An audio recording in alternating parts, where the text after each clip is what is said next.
তো বন্ধুরা, আমি তো ভিডিও রেজাল্ট ছাড়া দেখাই না। তো এই ভিডিওটা আমি করেছিলাম রেজাল্ট ছাড়া, তার একটা রেজাল্ট আমি দেখাচ্ছি। ভিয়েতনামি মাল্টা লেবুর ভিডিও আমি করেছিলাম, তখন রেজাল্ট অত ভালো হয়নি। এবার রেজাল্ট হয়েছে, গাছের গ্রোথ দেখুন 12 ইঞ্চি টবে, ঠিক আছে। এই দেখুন লেবুগুলো দেখুন শুধু, তো সাইজটা দেখলে আপনি বুঝতে পারবেন। এখন কিন্তু কচি অবস্থায় রয়েছে ভিয়েতনামি মালটা, এটা কিন্তু অবশ্যই আপনারা বসাবেন, অবশ্যই বসাবেন। এর আগে আমি ভিডিওতে দেখিয়েছিলাম, শর্ট ভিডিওতে লেবু পেরে খেয়েছি, খুব মিষ্টি, অনেক বড় হয়। কিন্তু এখন দেখছি মানে এই লেবু গাছটার মধ্যে, যেহেতু 1 বছরের গাছ, তখন তো 6 মাসের ছিল, এই দেখুন উপরেও হয়েছে। যেহেতু 1 বছরের গাছ, তাই আমি এবার 50টা হয়েছিল, আমি রাখিনি, আমি ওই 12-14টাই রেখেছি। তো গুনলাম যে 14খানা লেবু এখন আছে। এগুলো হচ্ছে বাতাবি লেবুর মতো হয়ে যায়, বড় সাইজ, মানে ছোটো সাইজের যে বাতাবি লেবু ওই রকম হয়ে যায়। তা বুঝতে পারছেন, দেখুন গাছটা দেখুন টোটালটা, তাহলে বুঝতে পারবেন যে 14খানা লেবু এই গাছে বাতাবি লেবুর মতো হলে তাহলে কেমন হতে পারে, আপনারাই ভাবুন। তো অবশ্যই কিন্তু ভিয়েতনামি মালটা আপনারা অবশ্যই একটা কিন্তু বসাবেন, ভিয়েতনামি মালটা।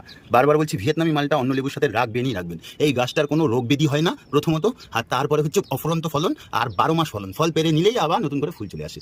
তো ধন্যবাদ। ভিডিওটা কেমন লাগলো অবশ্যই জানাবেন কিন্তু।